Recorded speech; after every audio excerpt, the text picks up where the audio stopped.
Referee সরাসরি ক্যামেরার দিকে তাকিয়ে বুক ফাটা কান্নার সাথে বলেন, আমাকে ক্ষমা করে দিন। আমি যা করেছি তার জন্য আমি সারা জীবন নরক যন্ত্রণা ভোগ করব, কিন্তু বিশ্বাস করুন আমি নিরুপায় ছিলাম। আমাকে ওপর থেকে কঠোর নির্দেশ দেওয়া ছিল, যেভাবেই হোক স্পেনকে ম্যাচ জেতাতে হবে। আমি শুধু সেই নির্দেশ পালন করেছি মাত্র।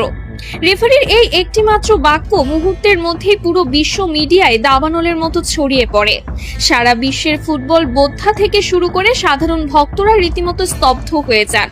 তিনি আরো ভয়ঙ্কর সব গোপন তথ্য ফাঁস করে বলেন, ম্যাচের আগের রাতেই আমার হোটেল রুমে থাকা ল্যান্ডলাইনে একটি গোপন কল আসে। আমি ফোন তুলতেই ফিফার ভেতরের একটি শক্তিশালী সিন্ডিকেট এবং আন্ডারওয়ার্ল্ডের বেটিং মাফিয়াদের এক শীর্ষ কর্মকর্তা আমাকে পরিষ্কার ভাষায় হুমকি দেন। তিনি বলেন, যদি স্পেন এই ম্যাচ না জেতে তবে আমার রেফারিং ক্যারিয়ার চিরতরে শেষ করে দেওয়া হবে। শুধু তাই নয়, তারা আমার স্ত্রী এবং সন্তানদের ঠিকানার কথা হুবহু উল্লেখ করে তাদের জীবনের ওপরও বড়সড় ক্ষতি করার হুমকি দিয়েছিল। আমাকে পরিষ্কার ভাষায় বলা হয়েছিল, যদি তুমি কাল মাঠে আমাদের কথা মতো কাজ না করো তবে তোমার পরিবারের লাশও কেউ খুঁজে পাবে না। ইউরোপিয়ান ফুটবলের ওই কালো টাকার সিন্ডিকেট কোনোভাবেই মেনে নিতে পারছিল না যে লাতিন আমেরিকার একটি দল টানা দুবার বিশ্বকাপ নিয়ে যাবে। আমাকে বলা হয়েছিল, যে কোনো মূল্যে যে কোনো অজুহাতে আর্জেন্টিনার খেলোয়াড়দের চাপে রাখতে হবে, তাদের স্বাভাবিক খেলা নষ্ট করে দিতে হবে। কান্নায় ভেঙে পড়ে এই রেফারি আরো বলেন, ম্যাচের বয়স যখন 93 মিনিট, এনজো ফার্নান্ডেজ যখন সামান্য একটি বল দখলের লড়াইয়ে ফাউল করেছিল, তখন আমার কানে ইয়ারপিসে ওপর থেকে সরাসরি নির্দেশ আসে, এটাই সুযোগ, আর দেরি করো না, ওকে সরাসরি লাল কার্ড দিয়ে মাঠ থেকে বের করে দাও। আমি নিজে মাঠে দাঁড়িয়ে অত্যন্ত কাছ থেকে দেখেছি, ওটা কোনোভাবেই লাল কার্ড দেওয়ার মতো অপরাধ ছিল না। আমি চেয়েছিলাম অন্তত VAR চেক করতে, কিন্তু আমাকে এয়ারপিসে VAR দেখতেও কঠোরভাবে নিষেধ করা হয়। যখন আমি পকেট থেকে লাল কার্ডটি বের করছিলাম তখন আমার হাত থরথর করে কাঁপছিল।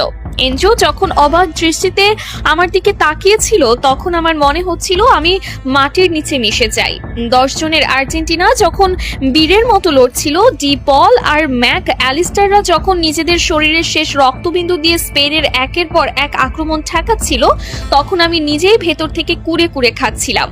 আমি স্পেনের অনেক বড় বড় ফাউল ইচ্ছা করেই এড়িয়ে গেছি, কারণ আমার উপর নির্দেশ ছিল প্রতিটা 50-50 ডিসিশন স্পেনের পক্ষে দেওয়ার। অতিরিক্ত সময়ে যখন স্পেনের ফেরান তোরেস গোলটি করলো, তখন স্টেডিয়ামের স্প্যানিশ ভক্তরা উল্লাস করলেও আমার বুকের ভেতরটা অপরাধবোধে ভিন্ন হয়ে যাচ্ছিল।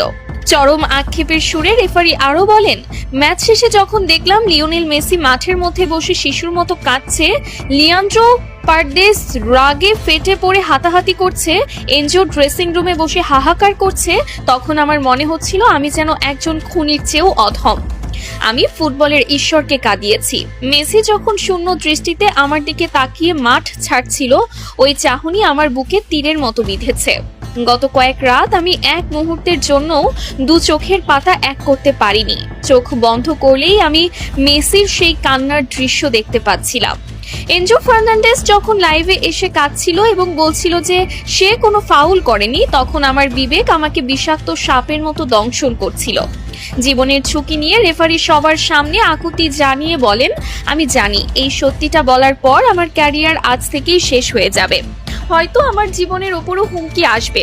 ফিফার মাফিয়ারা আমাকে শান্তিতে থাকতে দেবে না। আমি জানি না কাল সকালে আমি আর বেঁচে থাকবো কিনা, কিন্তু আমি আর এই মিথ্যার বিশাল বোঝা বুকে নিয়ে বাঁচতে পারছিলাম না। আমি মরার আগে আমার বিবেককে পরিষ্কার করতে চেয়েছিলাম।